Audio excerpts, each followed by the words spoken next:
afternoon, perhaps I should even say good evening. Whatever time it is, wherever you are in the world right now, hello and welcome. Thank you so much for taking the time to come and join with me for this month's Serious Business. So what are we talking about? Today we're talking about how to improve your Google local listing with Google My Business in 10 easy steps.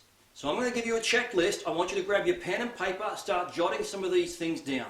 These are things that you can do to improve your Google local listing. Or if you don't have the time and you're in Southeast Queensland, give us a call and we can do it for you. Step one, the most important thing, you have to make sure that your NAPs are accurate and consistent. So that's your NAP, your name, address and phone number.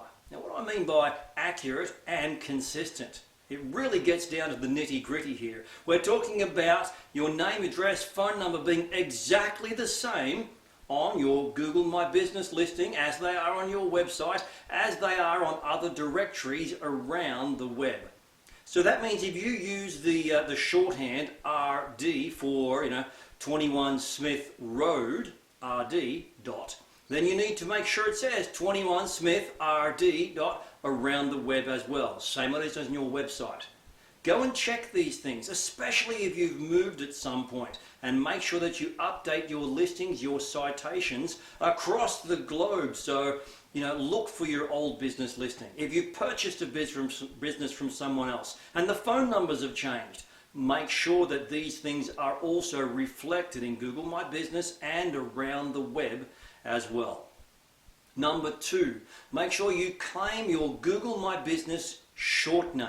Now, if you're not quite sure where to find this, no problem, just Google it. It's pretty easy. But you can have your long listing, and if you can also get a short name as well, which ideally explains what you do and where, that would be just wonderful, because this is one of the small things of many that can make a difference to you getting found online. So that's number two, find your short name.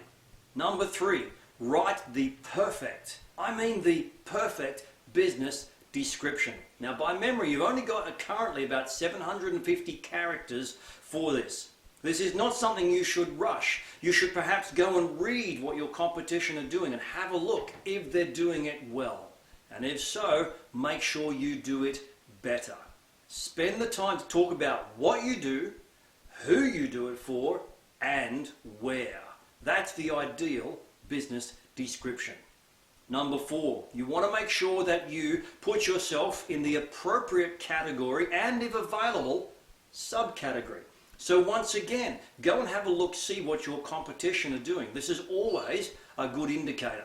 If you go searching in Google Local and you find yourself there in maps and look at those that are ranking 1, 2 or 3, if you're not it, have a look, see what they're doing and update things from there. Number five, make sure that you are always, regularly, consistently uploading high quality, relevant photos for products and or services. Now the best ones are those that have a good photo and some kind of caption on the photo as well. That way, when people see it, in an instant they can see not just what it is, but who you do it for, and if possible, where. That's key to getting found, but consistency is also part of the key that unlocks that very, very important facet of Google My Business. Now, next one, number 6, is always monitor and respond to reviews, both good and bad. Now, this is an interesting one because I know sometimes we have to deal with bad reviews from customers if we're lucky. Sometimes we have to deal with bad reviews from trolls. Hey, if they're a troll, just say it. Yes, no problem. Appreciate your point of view. It's a shame you've never done business with us, but thanks for the comment. People will see that. They'll understand. Trolling is not uncommon in today's business place. I heard just last week of a situation where a staff member who'd been let go for poor behavior and poor standards in customer service straight away jumped on to Google Business, left an appalling 1-star review.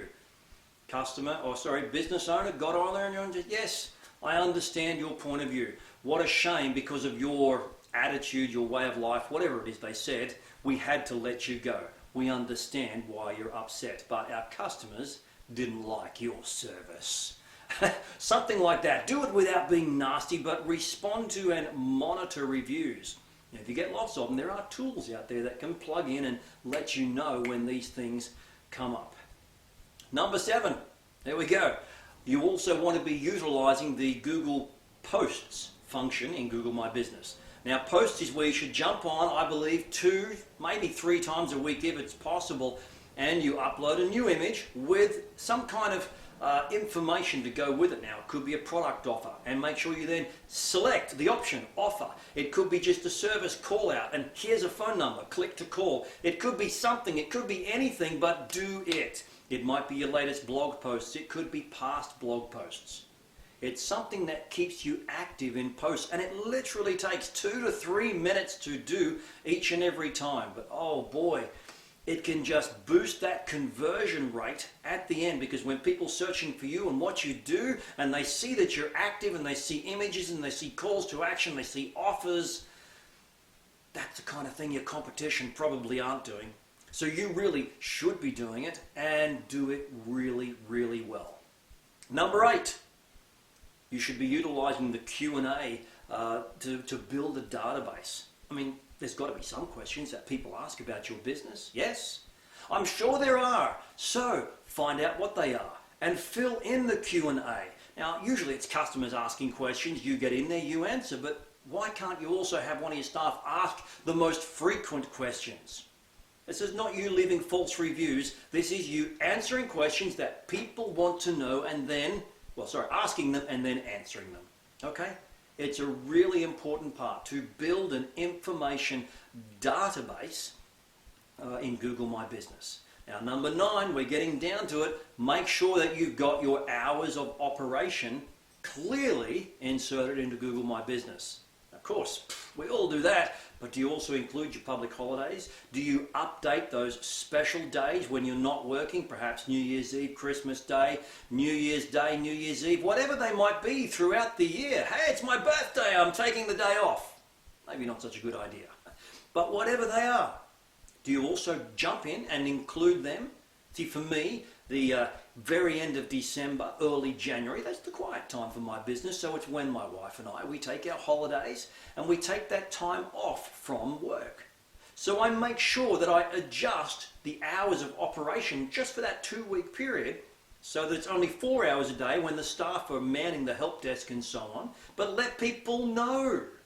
This is important for you, especially if you have a retail business or a service business where you get called out from time to time.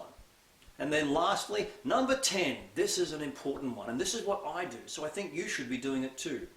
You monitor the search engine results, and you keep an eye out for ongoing, upcoming Google My Business special features. They include them all the time. You know, just recently, well, it wasn't recent, but a little while back, they brought in the Google My Business mini website, which is based on the amount of content. So you can press click, and as long as you've populated your posts and your data and all this, it creates a website for you. Maybe that can help you get some extra traction and get some extra traffic once you've populated your Google My Business listing. Maybe it can. And there'll be other features coming out along the way. You should be giving those a try also, just to see how it works. Because I can almost guarantee, your competition won't be putting in the effort. See, here's the thing. Easy to do, easy what? Not to do. It is easy not to do. But the good thing about Google My Business, it's also very easy to do. So you need to make sure you become one of those who to do. And of course, if you don't have the time and you're in Southeast Queensland, that's Gold Coast, Sunshine Coast, Brisbane, maybe out to Toowoomba as well, look me up. Give me a call at paulbars.com. You'll find all our contact details there. Look us up. We've got some great packages to help people do these things, to monitor, to keep them up to date, to make them fresh, and what? Get you found in Google local listings, because that's what it's all about. Getting business through the door, getting traffic, getting engagement, getting sales. That's what we want for you. All right, folks, that's my video for this month. You have a great day, a great week, and a brilliant, fantastic month. My name is Paul Bars from paulbars.com, signing off. Bye-bye.